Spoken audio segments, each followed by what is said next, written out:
अफज़लु ज़िक्री ला इलाहा इल्लल्लाह। ये कुरान पाक के अंदर भी ला इलाहा इल्लल्लाह मौजूद है। अगर कुरान पाक के अंदर लगाएंगे तब भी, और अगर कुरान पाक से इलावा कहेंगे तो ये बेहतरीन जिक्र है करने के लिए। ये एक कलमा, एक ऐसा कलमा है कि तलहा बिन उबैदुल्लाह, आपको पता मशहूर साहबी हैं, एक मरतबा फिर रहे थे, बड़ा परेशान थे, बड़े गम में थे। हजरत उमर ने देख लिया, परेशानी भांप ली। तलहा, हजरत अबू बकर की खिलाफत का कोई मामला नहीं, नहीं नहीं नहीं उमर, वो कोई मामला नहीं, वो तो मेरे चचाजाद हैं, किस बात में परेशान है, चेहरे के ऊपर स्ट्रेस के असरात हैं, डिप्रेशन लग रहा है, परेशानी के हाल में। हाँ परेशान हूं, बड़ा गम में हूं। कहा क्यों परेशान और गम में? कहा रसूलुल्लाह सल्लल्लाहु अलैहि वसल्लम ने एक कलमा बताया था और मुझे कहा था कि जो बंदा ये कलमा मौत के वक्त पढ़ लेता है, मौत की बीमारी में पढ़ लेता है, तो अल्लाह ताला उसके चेहरे को सरसब्ज़ो शादाब कर देते हैं और अल्लाह ताला उससे सारे गम दूर कर देते हैं। हज़रत उमर मुस्कुराना शुरू हो गए। और तलहा, तुझे क्या पता, तू ये कलमा भूल गया इतनी जल्दी? वो कलमा मुझे पता है। ए उमर, आपको पता है? हाँ, वो बताइए। कहा वो कलमा ला इलाहा इल्लल्लाह है। तलहा बिन उबैदुल्लाह ने कहा हाँ हाँ हाँ, आपने मुझे याद कराया, बस मेरे दिमाग से निकल गया था, बेशक यही वो कलमा है। मेरे भाइयों, इस हदीस के अंदर तलहा बिन उबैदुल्लाह ने क्या कहा है? रसूलुल्लाह ने कहा एक कलमा है जो बंदा मौत के वक्त, और इसकी मुहद्दिसीन ने तशरीह की है, जिस बीमारी में मौत आनी हो, मसलन डॉक्टर ने कह दिया किसी के बारे में कि आप 5 साल और जिएंगे, 1 साल और जिएंगे, 10 दिन और जिएंगे, ऐसी बीमारी में बंदा चला गया कि जिसकी बीमारी के अंदर मौत आनी है, कैंसर हो गया है, कोई ऐसी बीमारी हो गई है, डॉक्टरों ने जवाब दे दिया। अब सिर्फ खलूसे दिल से एक कलमा कहना है, वो क्या है? ला इलाहा इल्लल्लाह। इस कलमे की फजीलत सुनिए। मौत के वक्त आपको पता है, मौत जब नज़ा का आलम होता है या जो घबराहट होती है मौत की, अभी बंदा मरा नहीं भी होता, बंदे को पता लग जाए ना डॉक्टरों ने जवाब दे दिया, उसका दिमाग घूमना शुरू हो जाता है, डिप्रेशन में चला जाता है। सारी जिंदगी जो कमाया था वारसों का हो गया, बेटों का क्या बनेगा, बच्चियों का क्या बनेगा, रिश्तेदारों का क्या बनेगा, वो बेटी के हालात तो बड़े तंग हैं, उसका क्या बनेगा, बच्चा तो बड़ा छोटा है, उसका क्या बनेगा। यानी बजाते खुद मौत एक गम की कैफियत भी लेके आती है बंदे के ऊपर, कि इंसान ने जिंदगी में जो कुछ किया होता है वो सारे के सारे गम उसका पीछा उस वक्त करना शुरू कर देते हैं जब बंदे को पता चल जाता है डॉक्टर ने जवाब दे दिया है, या उसको पता लग जाता है मेरी हालत अब बिगड़ने वाली है, मैं इस मर्ज की आखिरी स्टेज पे पहुंच चुका हूं। तो वो जो गम है वो एक ही कलमे से दूर होते हैं जब बंदा उस आलम में ये कहता है ना ला इलाहा इल्लल्लाह, अल्लाह ना पहले कभी इबादत का कोई फेल तेरे अलावा किसी की बारगाह में सर अंजाम दिया था। और मेरे भाइयों, ये बात बड़ी अहम है, ला इलाहा इल्लल्लाह सिर्फ जुबान से नहीं कहना, खलूस से कहना है। हदीस के अल्फाज है खलूस से। खलूस क्या है? खलूस ये है कि अल्लाह आप ही इबादत के लायक हैं। इबादत का छोटे से छोटा फेल, नजर इबादत है कि नहीं, नियाज इबादत है कि नहीं, जिक्र इबादत है कि नहीं, रुकू इबादत है कि नहीं, सजदा इबादत है कि नहीं, दुआ इबादत है कि नहीं, ये सारे के सारे अमाल किसके साथ खास करने हैं? अल्लाह के साथ। फिर जुबान से कहना है ला इलाहा इल्लल्लाह, तो मौत के वक्त अगर जितने भी गम इंसान को तंग कर रहे हैं सारे के सारे दूर हो जाएंगे। सिर्फ एक मर्तबा जुबान से ये कहना है। और दूसरी बरकत क्या है? दूसरी बरकत यह है कि मौत के वक्त अल्लाह ताला उसके चेहरे को सरसब्ज़ो शादाब कर देगा।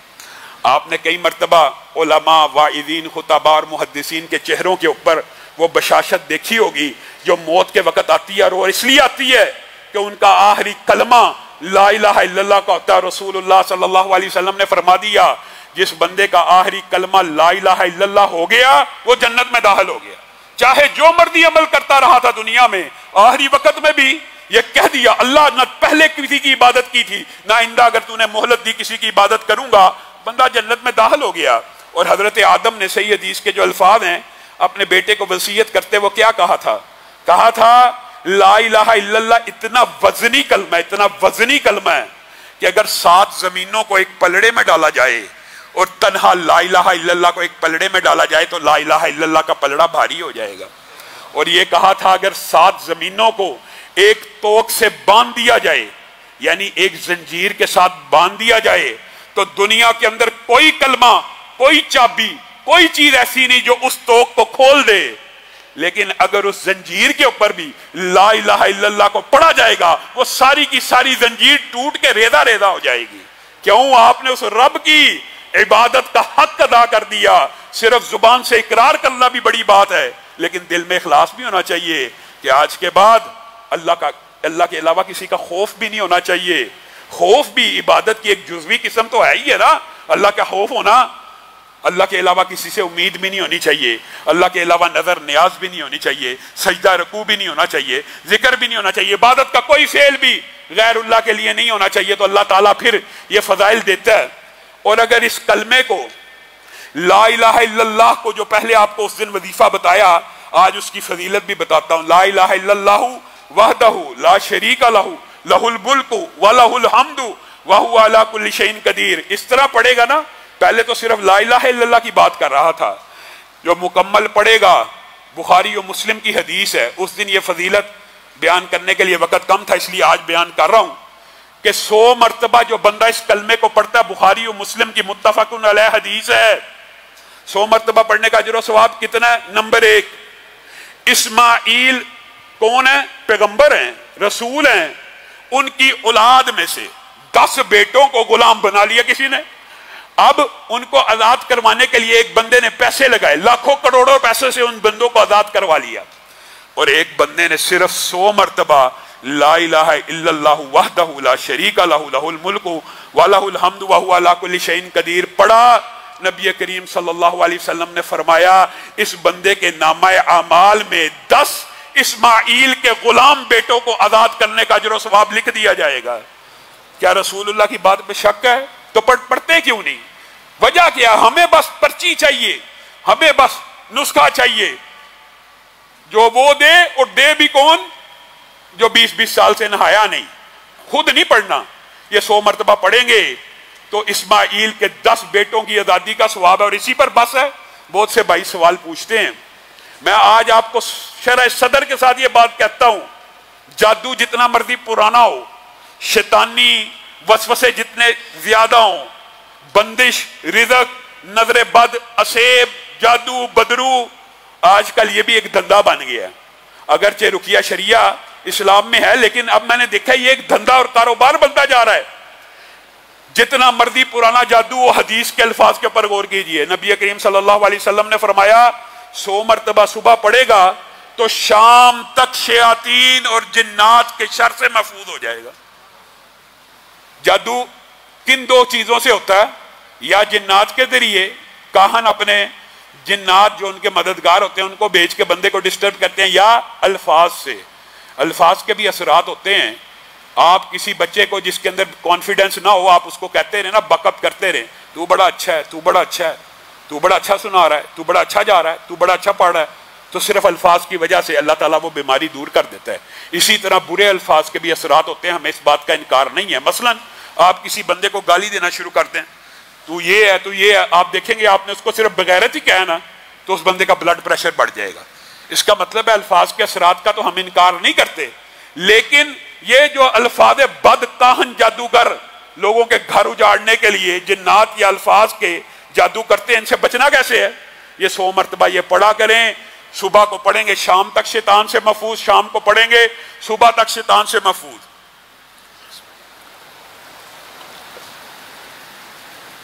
اور صحیح ابن حبان کے اندر یہ بات بھی میں آپ کو بتاؤں, یہ اللہ کو بھی پتہ ہوتا ہے بندوں کا, اور رسول اللہ صلی اللہ علیہ وسلم بھی امت کی نفسیات شاید جانتے تھے.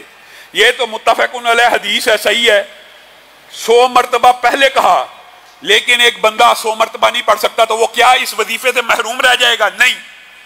رسول اللہ صلی اللہ علیہ وسلم کی یہ حدیث بھی صحیح ہے, ابن حبان کے اندر موجود ہے. جو 100 مرتبہ نہیں پڑھ سکتا اس کو کتنی دفعہ پڑھنا چاہیے؟ 10 مرتبہ. اور 10 مرتبہ پڑھنے کا اجر و ثواب کیا ہے؟ پہلے تو 100 مرتبہ پڑھنے کے 10 غلاموں کی آزادی تھی, اور صبح سے شام تک شیطان سے بچنا تھا. یہاں صحیح حدیث کے الفاظ ہیں, صرف 10 مرتبہ پڑھے گا تو 4 غلاموں کی آزادی کا ثواب مل جائے گا. یعنی تخفیف کر دی آپ کے اور میرے اوپر, آسانی کر دی. پہلے 10 سے 1 آزاد ہوتا تھا, اب 10 سے کتنے آزاد ہو رہے ہیں؟ 4 آزاد ہو رہے ہیں. اور جو اگلی فضیلت ہے, اللہ کی بھی یہ رحمت ہے, اور محمد رسول اللہ صلی اللہ علیہ وسلم کی بھی یہ انسان بینی کی اور امت کی نفسیات جاننے کی کتنی عظیم بات ہے. رسول اللہ نے وہ فضیلت اس کے اندر بھی نہیں چھینی. کہا جو صبح 10 مرتبہ پڑھ لے گا شام تک شیطان سے بچ جائے گا, جو شام کو 10 مرتبہ پڑھ لے گا صبح تک شیطان سے بچ جائے گا. और जो दीगर सवाब है ना कि 100 दर्जे बढ़ेंगे, 100 गुना माफ होंगे, 100 नेकियों में इजाफा होगा, वो इजाफी बातें हैं। और सुनन इब्ने माजा के अंदर ये हदीस भी सही है। बाज अल्लाह को भी पता बंदे ऐसे माशाल्लाह मसरूफ हैं, और मसरूफ किन कामों में? शैतानी कामों में। मसरूफ किन कामों में? दुनियावी कामों में। वो क्या करें? ये हदीस भी सुनन इब्ने माजा की सही है, वो एक मरतबा इस कलमे को पढ़ें। अब बताओ कोई बंदा ऐसा भी है हम में से बैठा जो वादा करे एक मरतबा तो जिंदगी में पढ़ेंगे ना? एक मरतबा पढ़ना मुश्किल है। एक मरतबा सुबह पढ़ें, एक मरतबा शाम पढ़ें। हदीस के अल्फाज ये हैं, अल्लाह की रहमत है, अल्लाह की अता है। अल्लाह ताला कई मरतबा नबी करीम के जरिए किसी मसले की कोई फजीलत बयान करते हैं, फिर उसमें तखफीफ भी करते चले जाते हैं ताकि वो लोग भी शामिल हो जाएं जो ज्यादा जिक्र नहीं कर सकते। सिर्फ एक मरतबा पढ़ने से हदीस के अल्फाज हैं, एक इस्माइल के गुलाम बेटे को आजाद करने का अजर मिल जाएगा। गोया 100 मरतबा पढ़ने से 100 ही मिलने हैं। वो जो हदीस है ये अल्लाह ताला की रहमत है, अल्लाह ताला बढ़ाता रहता है नेकियों को। और वैसे भी ये आम फहम लॉजिकल बात है, 10 की बात है तो अल्लाह ताला तो 10 से हर चीज को ज़रब नेकियों को देता रहता है। गोया एक मरतबा पढ़ने से भी एक इस्माइल का गुलाम बेटा आजाद होगा, और सिर्फ एक मरतबा पढ़ने से सुबह से शाम तक शैतान जिन्नात जादू से बच जाएगा, और शाम से सुबह तक बच जाएगा। अब बताइए कितना को पुराना जादू है जी, बड़ा पुराना जादू है जी, बड़े मसले आ गए हैं जी, बड़े मसले। 100 मरतबा सुबह और शाम अपने घर में ये वजीफा पढ़ लें, मैं आपको गारंटी देता हूं जितना मर्जी पुराना जादू हो, जितना मर्जी बुरा तवीज हो, जितने मर्जी असरात बद अल्फाज के हों या जिन्नात के हों, इस वजीफे के सामने ना जिन टिक सकता है ना बुरे अल्फाज टिक सकते। आज आपने सुबह से शाम तक, और लोगों को इब्लाग भी करना है, ये वजीफा पढ़ना है।